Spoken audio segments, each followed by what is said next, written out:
আমাদের সবচেয়ে বড় সম্পদ হলো আমাদের ঈমান, এবং এই ঈমান ধরে রাখা অত্যন্ত কঠিন, কারণ পৃথিবী তার পরিণতির দিকে আগাচ্ছে, অর্থাৎ মহাপ্রলয় হবে, সব ধ্বংস হবে, সেদিকে আগাচ্ছে।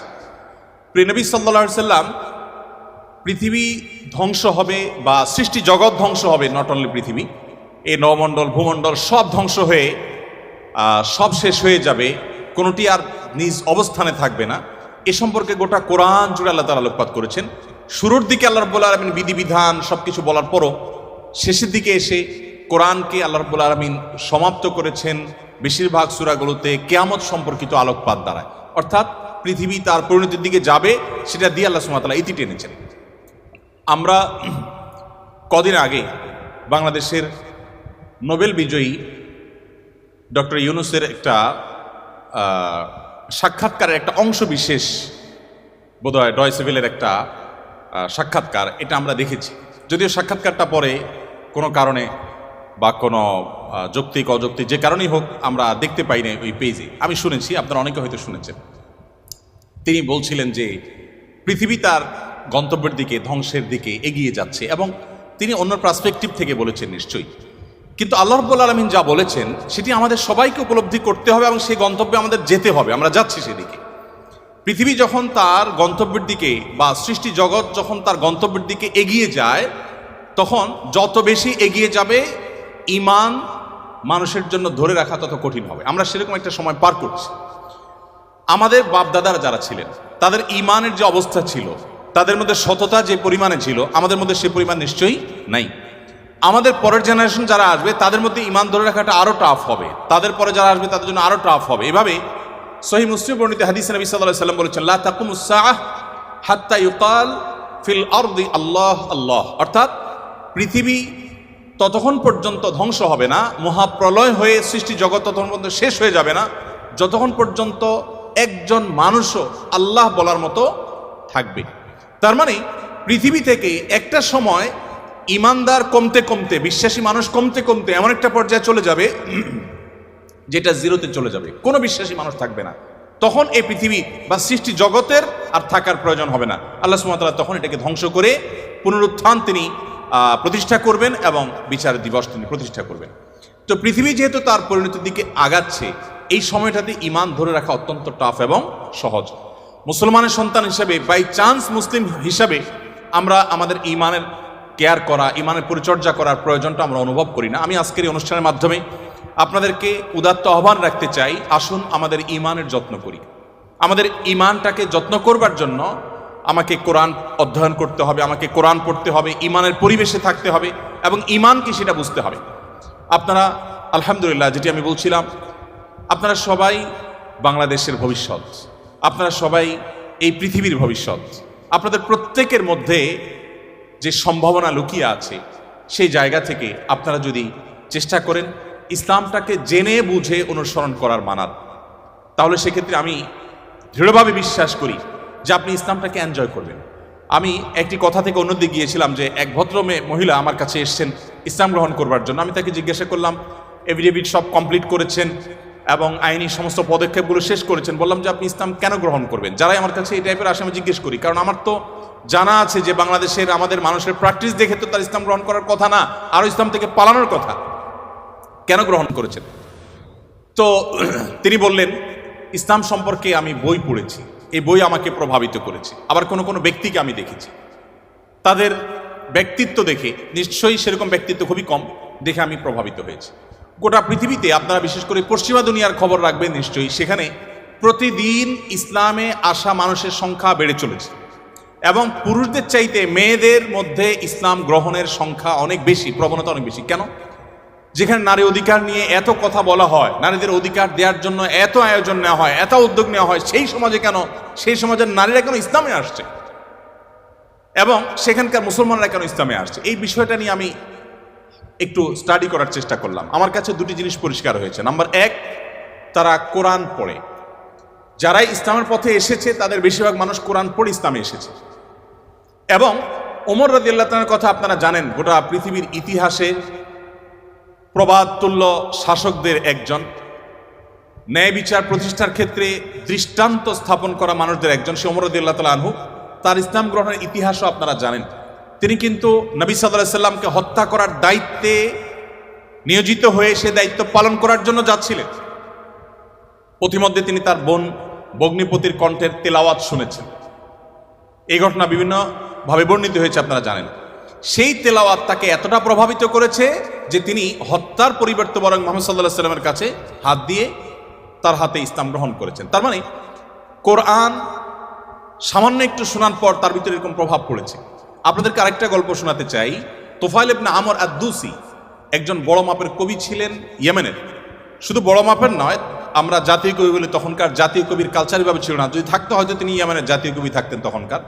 তুফাইল ইবনে আমর আদ-দুসি, দুস ওনার গোত্রের নাম। উনি যেহেতু বড় সাহিত্যিক এবং কবি ছিলেন, এবং সেই সময়ে কবি সাহিত্যিকদের অনেক কদর ছিল। বড় বড় রাজদরবারগুলোতে কবি সাহিত্যিকদেরই পদচারণা সবচেয়ে বেশি ছিল, এবং সবচেয়ে বড় পুরস্কারগুলো তারাই জিততেন। প্রশংসা করে রাজাদেরকে বিভিন্ন কবিতা, বিভিন্ন পংক্তি, বিভিন্ন লেখা এগুলো উপহার দিলেই পুরস্কার পেতেন। তো তুফাইল ইবনে আমর আদ-দুসি যেহেতু সাহিত্যিক ছিলেন, ভিআইপি ছিলেন, তিনি মক্কা উমরা করতে এসেছেন। মুহাম্মদ সাল্লাল্লাহু আলাইহি সাল্লাম তখন গোপনে ইসলাম এর দাওয়াত দিচ্ছেন। মক্কায় আসার পর তার বন্ধু বান্ধব যারা মক্কায় ছিলেন কবি সাহিত্যিক, তারা বললেন, দেখো আমাদের এখানে তো একটা লোক, তার কথা শুনলেই মানুষ তার জাদুতে আক্রান্ত হয়ে যায়, বাপদার ধর্ম ছেড়ে দেয়। তো তোমার ব্যাপারে আমরা আশঙ্কা করছি যে তুমি এরকম অবস্থার মধ্যে পড়তে পারো। তাহলে একটা বুদ্ধি হলো, তুমি কানের মধ্যে তুলো দিয়ে রাখো, দোনো কানের ফুটো এমনভাবে বন্ধ করে দাও যে তুমি উমরা যখন করবা, তওয়াফ করবা, সাই করবা, এই টাইমে যাতে ওই ভদ্রলোকের কোনো কথা তোমার কানে না আসে। অ্যাটলিস্ট এই সময়টা তুমি এভাবে একটু পার করো। তিনি তাদের পরামর্শ অনুযায়ী দোনো কান বন্ধ করে ফেললেন, এবং তিনি ওইভাবে কিন্তু উমরার কাজ শেষ করলেন। একটা পর্যায়ে তার মনে হলো যে আমি এত বড় সাহিত্যিক মানুষ, বুদ্ধিজীবী মানুষ, পড়াশোনা করা মানুষ, একটা মানুষ কথা বলবে আর আমি গলে যাব, ভুলভাল বললেও আমি সেটা মেনে নিব, আমি তো এত অর্বাচীন না, আমাকে এত ভয় কেন পেতে হবে। তিনি কানের তুলো খুলে ফেলে দিলেন, এবং এরপর তিনি হারামের কোনো এক জায়গা থেকে কোরআনের কিছু আয়াতের অংশ বিশেষ তার কানে আসলো। আসার পর তিনি সাহিত্যিক মানুষ, বুঝলেন যে এটা তো এই মানের ভাষা, এই মানের সাহিত্য, এটা তো কোনো মানুষের রচনা হতে পারে না, বা এই ধরনের রচনা তো আমি আগে পড়ি নাই, এটা তো একটু ব্যতিক্রম মনে হচ্ছে। তিনি তখন মুহাম্মদ সাল্লাল্লাহু আলাইহি সাল্লামকে অনুসরণ করতে শুরু করলেন। পেয়ে গেলেন আলী রাদিয়াল্লাহু তাআলাকে, সম্ভবত আলীরই তেলাওয়াত শুনেছেন। তখন আলী রাদিয়াল্লাহু তাআলাকে বললেন, দেখো আমাকে তার কাছে নিয়ে যাও, মুশকিল হলো আমার বন্ধু বান্ধবরা দেখলে তো আমার জাত যাবে, বা তারা আমাকে এমন আছে টর্চারও করতে পারে। তাহলে এক কাজ করো, নিয়ে চলো। আলী রাদিয়াল্লাহু সামনে সামনে যাচ্ছেন, উনি পিছু পিছিয়ে যাচ্ছেন। যে পরে তিনি ইসলাম গ্রহণ করলেন, এবং তিনি অনেক টর্চারের মুখোমুখি হলেন। তার মাধ্যমে ইয়েমেন ইসলাম ঢুকে, প্রথম ব্যক্তি ইয়েমেন থেকে ইসলাম গ্রহণ করা। আমি আপনাকে 50টা ঘটনা শোনাতে পারবো যে মানুষগুলো ইসলাম গ্রহণ করেছেন শুধুমাত্র কোরআন স্টাডি করে, কোরআন পড়ে। আমি আপনাদেরকে আজকে আহ্বান করে যেতে চাই, বাই চান্স মুসলমান আমরা যারা আছি, আমরা একটু ইসলামটাকে বোঝার চেষ্টা করি, আমরা ইসলামটা একটু জানার চেষ্টা করি। আমরা অনেকে মনে করি কোরআন হাদিস এগুলো হুজুরদের সাবজেক্ট, এগুলো শুধু ওনারা পড়বেন, আমরা শুধুমাত্র হুজুরদের মুখের দিকে তাকিয়ে থাকবো আর শুনবো। আপনি সেই ধর্মের অনুসারী, যে ধর্মের প্রথম নির্দেশ কিন্তু নামাজ পড়া নয়, যে ধর্মের প্রথম নির্দেশ কিন্তু রোজা রাখা নয়, যে ধর্মের প্রথম নির্দেশ হলো ইকরা, তুমি পড়ো। আপনি সেই ধর্মের মানুষ, যেই ধর্মে আপনাকে জ্ঞান ভিত্তিক দিন আপনাকে গ্রহণ করতে বলা হয়েছে। আল্লাহ সুবহানাহু ওয়া তাআলা কোরআনে বলেছেন, ফাআলাম আন্নাহু লা ইলাহা ইল্লা। ইমাম বুখারী রাহমাতুল্লাহ আলাইহি কোরআনের পর সবচেয়ে বড় বিশুদ্ধতম আপনার ব্যাখ্যা গ্রন্থ, সেখানে আল্লাহ রাব্বুল আলামিন যে কোরআনে আয়াতে বলেছেন, এর আলোকে ইমাম বুখারী রাহমাতুল্লাহ একটা অধ্যায় রচনা করেছেন। আপনারা জেনারেল ব্যাকগ্রাউন্ডের মানুষ, আপনাদেরকে আমি কিছু এমন তথ্য দিতে চাই যেগুলো হয়তো আপনাদের জানা নেই, এবং সেটা এই জন্য দিতে চাই যে মুসলমানদের জ্ঞান বিজ্ঞানের চর্চা কোন লেভেলে ছিল, বিজ্ঞান তো বটে, সাধারণ জ্ঞানের চর্চাও কোন লেভেলে ছিল। ইমাম বুখারী রাহমাতুল্লাহর যে বুখারী শরীফের কথা আপনারা শুনেন, এই বুখারী শরীফ এটার যে শুধু ইয়েগুলো আছে, টাইটেলগুলো আছে, অধ্যায় এবং পরিচ্ছদের যে শিরোনামগুলো আছে, শুধু এই শিরোনামগুলোর ব্যাখ্যায় ভারতবর্ষের লেখক আছে, সারা ওয়ার্ল্ডের অন্যান্যগুলো বাদই দিলাম। শাইখুল হাদিস জাকারিয়া রাহমাতুল্লাহ আলাইহি ভারতের সাহারানপুরের উত্তরপ্রদেশের, তার লেখা আত-তারাজম ওয়াল আবওয়াব আছে। আপনার এই টেবিলের এই মাথা থেকে মাথা পর্যন্ত হয়ে যাবে সবগুলো ভলিউম রাখলে। এতগুলো ভলিউম ভর্তি কিসে? শুধুমাত্র সহিহ বুখারীর শুধুমাত্র যে টাইটেল বা শিরোনাম আছে তার ব্যাখ্যা। এবং এগুলো এতটা একাডেমিক, এবং এতটাই আপনার ডিপ নলেজের বিষয় এবং এলমি বিষয়, একাডেমিক বিষয়, যে আপনি যদি এখানে প্রবেশ করেন তাহলে আপনি এটার ভেতরে শুধু ঢুকতেই থাকবেন এবং সামনে আগতে থাকবেন। এটা আমাদের ঐতিহ্য। যাই হোক, তো ইমাম বুখারী রহমতুল্লাহ আলাইহির একটা অধ্যায়ের শিরোনাম ছিল এরকম যে তিনি লিখেছেন বাবুল কাউলি বিল ইলমি, বাবুল ইলমি ক্বাবলাল কাউলি ওয়াল আমালি বিহি। অর্থাৎ সে অধ্যায় এখানে রচনা করা হচ্ছে যে অধ্যায়ে প্রমাণ করা হবে ইসলাম কোনো কথা বলবার আগে, কোনো কাজ করবার আগে মানুষকে সেটা জানার নির্দেশ করে। অর্থাৎ আগে জ্ঞান অর্জন করো, তারপরে তুমি করো। ইভেন আল্লাহ সুবহানাহু ওয়া তাআলা কোরআনে বলছেন ফাআলাম আন্নাহু লা ইলাহা ইল্লাহু, আল্লাহ ছাড়া সত্যিকার ইবাদতের উপযুক্ত আর কেউ নেই, এই কথার জ্ঞান তুমি অর্জন করো। দেখুন, আল্লাহ সুবহানাহু ওয়া তাআলা কিন্তু বিশ্বাসের কথাটাই বলছেন, কিন্তু জ্ঞান দিয়ে বলছেন। তার মানে তুমি জানো কেন আল্লাহ ছাড়া সত্যিকারের কেউ ইবাদতের উপযুক্ত থাকতে পারে না, কেন একাধিক স্রষ্টা থাকতে পারে না, কেন তুমি সেই জিনিসটা জানার চেষ্টা করো। কেন বলতে আমি এখানে আল্লাহ সুবহানাহু ওয়া তাআলা দর্শন জানতে নির্দেশ করেছেন তা নয়, আল্লাহ বলেছেন যে এই বিষয়ের স্বচ্ছ ধারণা এবং ইলম যেন আমাদের মধ্যে আসে। কিন্তু দুঃখজনক, আমরা কোরআন পড়ি না, আর পড়লেও বুঝে পড়ি না। পৃথিবীতে সবচেয়ে বেশি পাঠ করা হয় যে গ্রন্থ সেটা কোরআন। কোরআনের চাইতে বেশি পাঠ করা হয় সর্বযুগে সর্বকালে এরকম আরেকটি গ্রন্থ পৃথিবীতে নেই যে এত বেশি পরিমাণে পাঠ করা হয়। আর দুঃখজনক সত্য এটাও যে পৃথিবীতে না বুঝে পাঠ করার ক্ষেত্রে কোরআনের চাইতে আর বিকল্প বা আরেকটা গ্রন্থ আপনি খুঁজে পাবেন না। কোরআনই একমাত্র গ্রন্থ যে আমরা মুসলমানরা সেটাকে না বুঝেই শুধুমাত্র পড়ি। হ্যাঁ, কোরআন না বুঝে পড়লেও আপনি সওয়াব পাবেন, এটা একটা কাজ হবে। না বুঝে পড়লে কি লাভ হবে আমরা অনেকে বলি। আজকাল আপনারা জানেন অনেক টেকনোলজি আবিষ্কার হয়েছে, আপনারা টেকনোলজির লোক, যে একটা সিম্পল জিনিস আমাদের সবার হাতে হাতে আছে, স্মার্টফোন। আমরা যদি বলি হাই শ্রী কল অমুক, সাথে সাথে কিন্তু আপনার কোনো টিপাটিপি ছাড়াই সেই অমুককে কল করবে, মোবাইল করবে না ডিভাইস।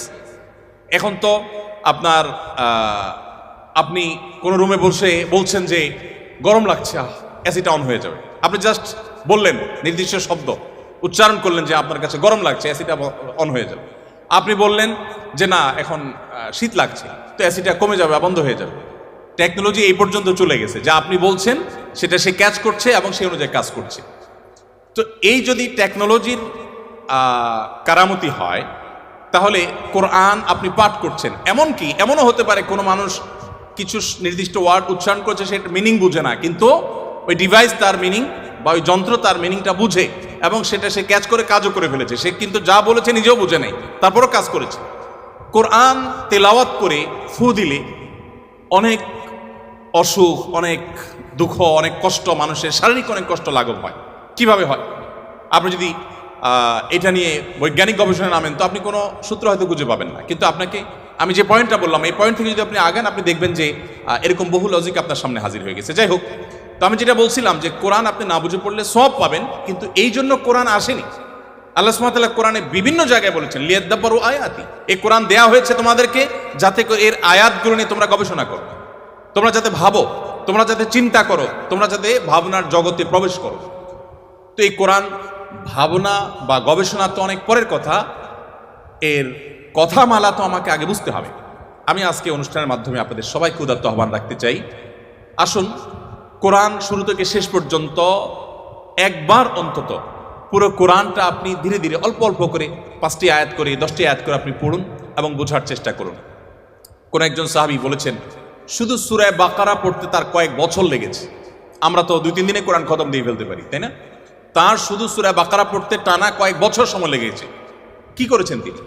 প্রতিটা আয়াত পড়েছেন, এ সম্পর্কে জেনেছেন, ভেবেছেন, এখান থেকে তার নেয়ার কি আছে সেটা নিয়েছেন, নিজের মধ্যে ইমপ্লিমেন্ট করেছেন, দেন তিনি সামনে অগ্রসর হয়েছেন। এভাবে এগোতে গিয়ে তার একটা সূরা শেষ করতে কয়েক বছর সময় লেগে গেছে। কোথায় আমাদের কোরআন অধ্যয়ন? আমি আপনাদেরকে বলেছি, এখনো পৃথিবীতে যারা ইসলামে আসছে, পশ্চিমা পৃথিবী বলুন, আমাদের এই অঞ্চলে বলুন, তাদের নিয়ে আমার যে সামান্য পড়াশোনা বা ঘাটাঘাটি আছে, সেটার আলোকে আমি নিশ্চিত হয়েছি অনেকখানি যে তারা বেশিরভাগ মানুষ আমাদেরকে দেখে তো আসার প্রশ্নই ওঠে না, কারণ আমাদের মুসলমানদের মধ্যে এমন কিছু নেই যেটা দেখে সে ইসলামে আসবে, ম্যাক্সিমাম মুসলমানদের অবস্থা। কিন্তু তারা ইসলামে এসেছে কোরআন পড়ার পর। ফ্রান্সের একজন পলিটিশিয়ান, তিনি কট্টর ইসলাম এবং মুসলমানদের সমালোচক ছিলেন এবং বিদ্বেষ পোষণ করতেন রীতিমতো। আমি একসময় আমার ফেসবুক প্রোফাইলে তাকে নিয়ে অনেক লেখালেখিও করেছি। বেশ কিছুদিন আগে আমার অফিসে এক ভদ্রলোক আসেন, রিটায়ার্ড আর্মি অফিসার, আমাকে প্রসঙ্গত বললেন যে এরকম এক ভদ্রলোক ফ্রান্সে ছিলেন, এই নাম তার, তিনি ইসলাম গ্রহণ করেছেন এবং তিনি একটা বিষয়ে অ্যাডভাইস করেছেন। আমি একটু কৌতূহল হয়ে দেখলাম, আমার এর আগে জানা ছিল না, ভিডিওটা ভালো করে দেখলাম ইউটিউবে, দেখলাম যে সেই ভদ্রলোক যিনি ইসলাম এবং মুসলমানদের কট্টর সমালোচক ছিলেন, তিনি একটা সময় ইসলাম গ্রহণ করেছেন। আমি জিজ্ঞেস করলাম যে তিনি ইসলামে আসছেন কি কারণে, তো তার বক্তব্যই শুনলাম, তিনি বলছেন যে আমি ইসলাম এবং মুসলমানদের ত্রুটি ধরার জন্য আমি কোরআন পড়া শুরু করলাম। কোরআন পড়তে পড়তে পড়তে আমি যতই এর ভেতরে প্রবেশ করলাম ততই আমি কোরআনের কাছে সারেন্ডার করতে বাধ্য হলাম, আমি কোরআনের কাছে নিজেকে সমর্পণ করতে বাধ্য হলাম। তো আলহামদুলিল্লাহ তিনি যেভাবে ইসলাম গ্রহণ করেছেন এবং আলোকিত হয়েছেন কোরআন দ্বারায়, আমার বিশ্বাস আমরা যদি অ্যাজ এ মুসলিম আমরা পড়াশোনা করি মুসলিম হই, আমরা বুঝে শুনে মুসলিম হই, আমাদের ইসলাম গ্রহণটা যদি বাই চান্স না হয়ে বাই চয়েস হয়, অর্থাৎ আমরা জেনে শুনে মুসলমান হই, তাহলে সেটা আমাদেরকে অনেক বেশি উপকার দিবে।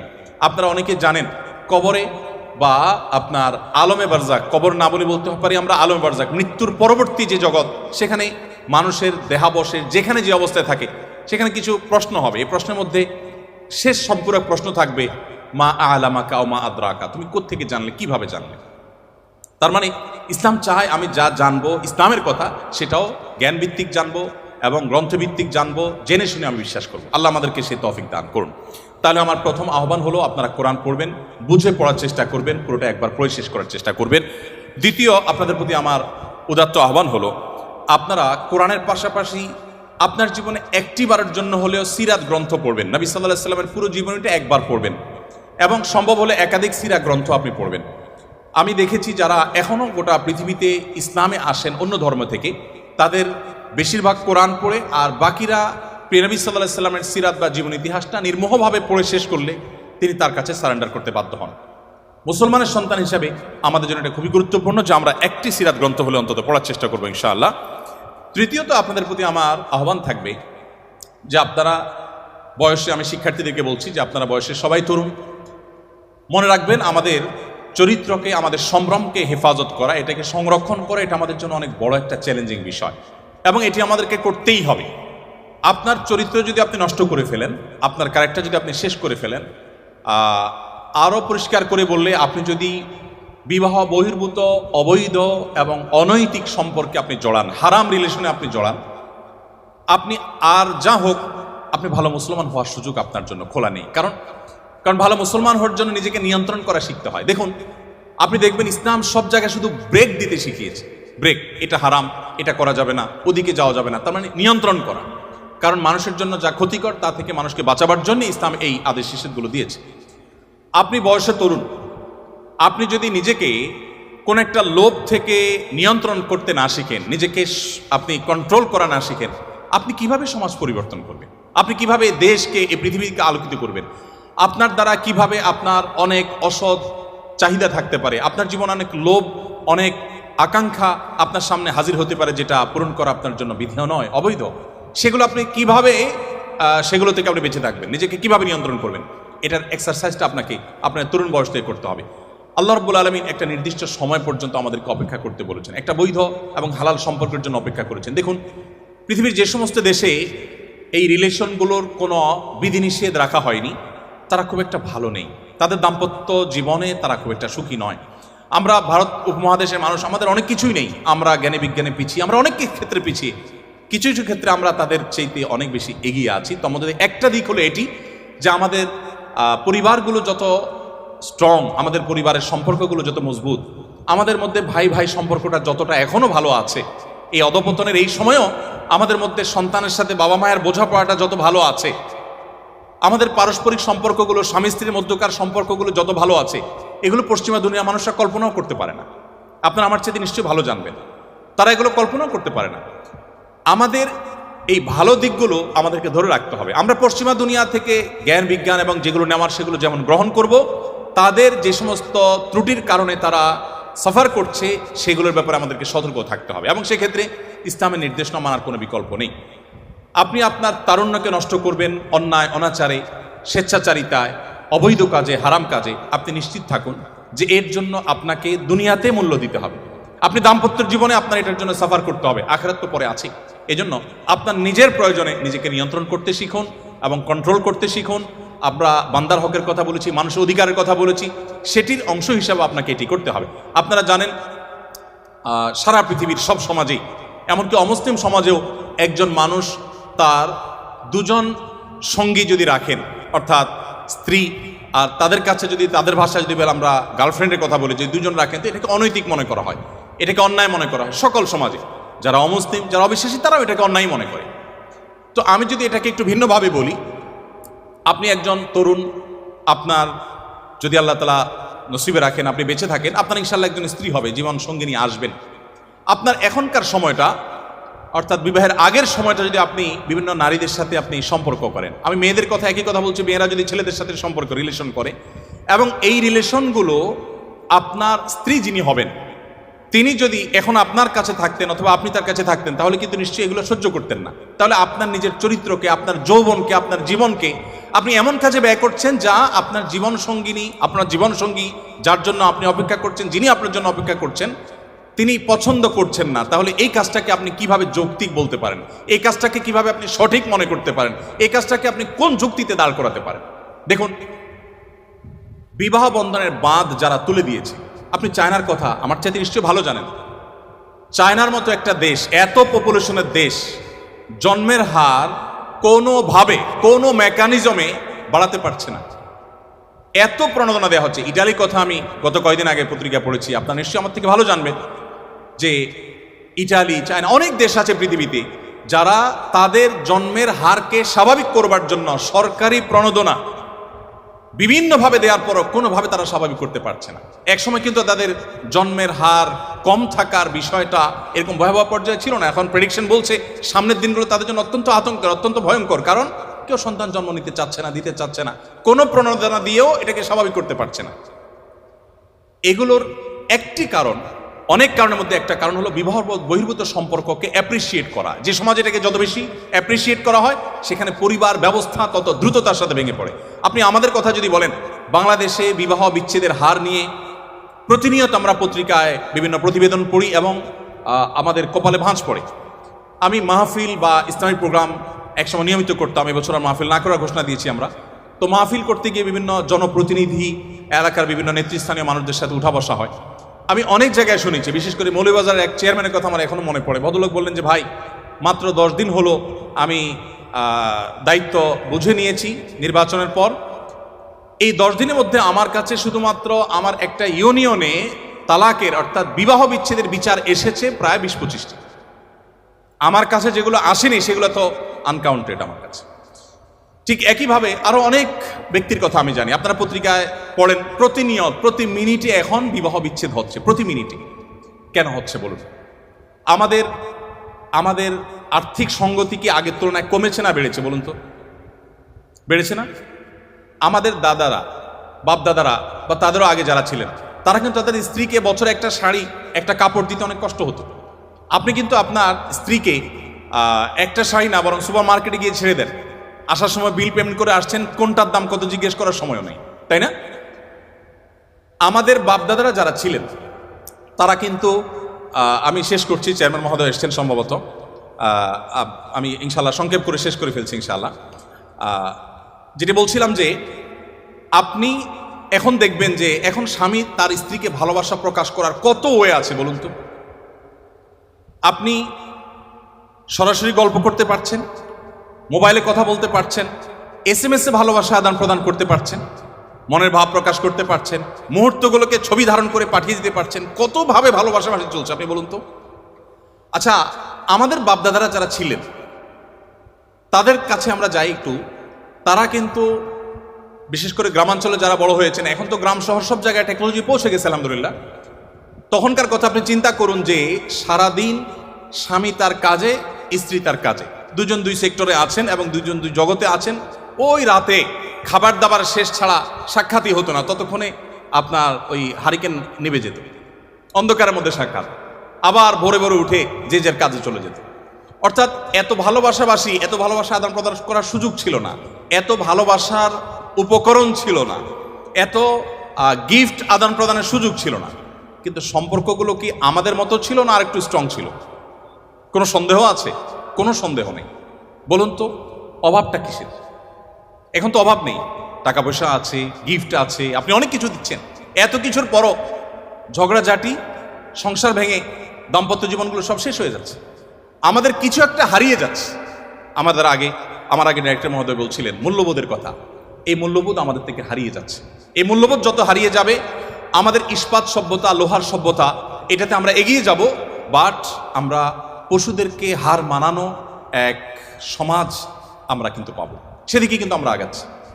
গোটা সমাজকে আমরা বাঁচাতে না পারলেও নিজেদেরকে বাঁচাবার চেষ্টা করতে পারি। আমি সেজন্য আপনাদেরকে বলবো, আপনার তারুণ্যকে, আপনার যৌবনকে আপনি হেফাজত করুন। আল্লাহ সুবহানাহু ওয়া তাআলা কিয়ামতের ময়দানে 4টি নির্দিষ্ট প্রশ্ন করবেন। এই প্রশ্নগুলোর উত্তর দেওয়ার আগে কেউ 2 পা নাড়াতে পারবে না। নবী করিম সাল্লাল্লাহু আলাইহি ওয়াসাল্লাম বলেছেন, লা তাযুলু কদমা আবদিন ইয়াউমাল কিয়ামাতি হাত্তা ইউসআলা আন আরবা। 4টি প্রশ্নের উত্তর দেওয়া ছাড়া কোনো মানুষ তার পা নাড়াতে পারবে না। সে 4টি প্রশ্নের একটা প্রশ্ন হলো ওয়ান শাবাবিহি ফিমা আবলা, তোমার যৌবনকালটা তুমি কিভাবে কাটিয়েছো। দেখুন, আমাদের সমাজে যুবকরা নামাজ কালাম ধরলে বা একটু ধর্মকর্ম করলে বা একটু ভালো মানুষ সাজলে সমাজের মানুষ ওটাকে ভালোভাবে নেয় না, তাই না? যে যুবক মানুষ এত ভালো হতে যাবে কেন, আর এই বয়সে একটু আত্মু করবে না, ভালো হওয়ার বয়স হয়েছে এখনো। আমরা এইভাবে দেখি না জিনিসটাকে। আচ্ছা, আল্লাহ রাব্বুল আলামিন সেজন্য যৌবনে কি করেছেন আপনি সেটা আলাদা জানতে চাইবেন। আপনি দেখবেন অনেক মানুষ আছেন যৌবন বয়সের সমস্ত অপকর্ম করে বৃদ্ধ বয়সে তিনি হাজী সাহেব, গাজী সাহেব, দায়টাই রেখে বিরাট ভালো মানুষ সেজে গেছেন। আছেন আমাদের সমাজে। বরং ধারণাটাই এমনভাবে বদ্ধমূল হয়ে গেছে যে যা খুশি তা করো, একটা বয়সে এসে ফেরেশতা সেজে যাও। সময় তো উপস্থিতি, এটি কোনো জীবন নয়, এটা কোনো আদর্শ নয়। আমাদেরকে আমাদের তরুণ সময়টাকে, তরুণ বয়সটাকে, আমাদের তারুণ্যকে আল্লাহর ইবাদতে, আল্লাহর দাসত্বে, আল্লাহর গোলামিতে কাটানোর চেষ্টা করতে হবে এবং আমাদেরকে নীতি এবং নৈতিকতা এবং মূল্যবোধ ধরে রাখার চেষ্টা করতে হবে। বলছিলাম ইসলামের কথা। ইসলাম দেখবেন সব জায়গায় আপনাকে কন্ট্রোল করতে শেখায়, সব জায়গায় আপনাকে নিয়ন্ত্রণ করতে শেখায়। ত্যাগ আগে, ভোগ পরে। যত উৎসব আছে, আপনি ইংরেজি নববর্ষ বলুন, এটা একটা উৎসব। এরকম যত উৎসব উদযাপন আছে সবগুলোতে দেখবেন শুধু ভোগের কথা বলা আছে, অনলি ভোগ। আপনি 31st নাইট উপলক্ষে যত আনুষ্ঠানিকতা সারা ওয়ার্ল্ডে হয়, ভোগ ছাড়া সেখানে ত্যাগের কোনো অপশন কি আছে? কোনো অপশন নেই। কিন্তু ইসলামের 2টি উৎসব, একটা ঈদ উল ফিতর, একটা ঈদ উল আজহা, এখানে ভোগের কথা আছে কিন্তু আগে ত্যাগ। আপনাকে ঈদ উল ফিতরের আগে ফিতরা দিতে হবে, গরিবের বাসায় খাবার পৌঁছাতে হবে, তাদের হাসি নিশ্চিত করে এরপর আপনাকে হাসতে হবে।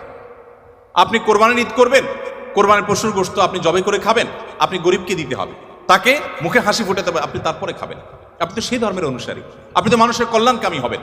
দেখুন, আপনারা তো জেনারেল ব্যাকগ্রাউন্ডের, আমি মাদ্রাসার প্রোগ্রামে বলি যে দেখুন, আমাদের দেশে ভালো আলেমের অভাব নাই, ভালো হুজুরের অভাব নাই, ভালো শিক্ষিত মানুষের অভাব নেই, আমাদের দেশে ভালো মানুষের অভাব। আপনারা আমার চাইতে খুব ভালো করে জানবেন, অভাব নাই আমি এ অর্থে বলছি যে অনেক আছে, আরও দরকার আমাদের শিক্ষিত মানুষ, আরও দরকার আমাদের ভালো আলেম। কিন্তু যে পরিমাণ শিক্ষিত আছে সে পরিমাণ ভালো মানুষ নেই। যে পরিমাণ আলেম আছেন, এমনকি আলেম হলেও গতানুগতিক তিনি যে ভালো মানুষ হয়ে যাবেন এমনটা জরুরি না। আমরা ভালো মানুষ হওয়ার চেষ্টায় এগিয়ে যেতে হবে। আপনি যদি ভালো মানুষ হওয়ার চেষ্টায় আগান,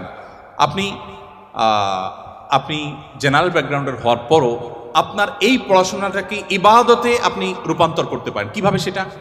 আপনার যদি ইন্টেনশন থাকে আমি জ্ঞান বিজ্ঞান শিখে, আমি এই টেক্সটাইল ইঞ্জিনিয়ারিং শিখে আমার এই জ্ঞান দিয়ে আমি আমার সমাজকে উপকৃত করব, দেশের মানুষকে উপকৃত করব, পৃথিবীর মানুষকে উপকৃত করব আমাদের টেকনোলজি দিয়ে, আপনি যদি এই উদ্দেশ্যটা আনেন, সাথে সাথে আপনার উদ্দেশ্যের কারণে আপনার এই পড়াশোনাটা ইবাদতে পরিণত হয়ে যাবে। আর যদি আপনি বলেন যে আমি আমার অমুককে দেখিয়ে ছাড়বো, তমুককে দেখিয়ে ছাড়বো, এটা জাহির করে ছাড়বো, তাহলে সেক্ষেত্রে আপনি হয়তো দেখাতেও পারবেন না, আর আল্লাহর কাছে তো বিনিময় পাওয়ার প্রশ্ন ওঠে না। এই জন্য আমি আপনাদেরকে আহ্বান করব যে আমাদের এই বয়সটাকে হেফাজত করতে হবে, বিশেষ করে তরুণ সময়টাকে হারাম সম্পর্কগুলো থেকে বেঁচে থাকার জন্য স্ট্রাগল করতে হবে। আমি বলি, যে যুবক নিজেকে এতটুকু কন্ট্রোল করতে পারে না, সে কিভাবে বিশ্ব জয় করবে, সে কিভাবে দুনিয়া জয় করবে, সে কিভাবে সমাজ সংস্কার করবে? আমাদেরকে সেদিকে যেতে হবে। একজন মুসলমান হিসাবে আমি আপনাদের প্রতি আমার আবেদন রাখতে চাই যে আপনারা ওলামা একরাম যাদের কথা এবং কাজে মিল আছে, যারা অ্যাজ এ আলেম যেমন ভালো, অ্যাজ এ মানুষ তেমনই ভালোভাবে ভালো, কোরআন এবং হাদিসের প্রতিচ্ছবি যারা, সে মানুষগুলোর সান্নিধ্য আপনারা অবলম্বন করবেন এবং আপনি যেখানে থাকেন সেখানে একজন সৎ, একজন নিষ্ঠাবান মানুষের সাথে থাকা চেষ্টা করবেন, শুধু আলেম নয়, আপনার সহপাঠীদের মধ্যে, আপনার ছাত্রবন্ধুদের মধ্যে আপনি অনেককে দেখবেন যে ব্যক্তিগতভাবে সে সৎ, অসৎ না, মিথ্যা বলে না, অন্যায় করার প্রবণতা নেই, বাজে জিনিসের প্রবণতা নেই। আপনি তাদের সাথে চলার চেষ্টা করবেন এবং এই সংস্রব মানুষকে কত দ্রুত পরিবর্তন করে সেটা জাপানের ওই বাংলাদেশি প্রবাসী ভাইয়ের কথা বলে আমি বোঝাবার চেষ্টা করেছি।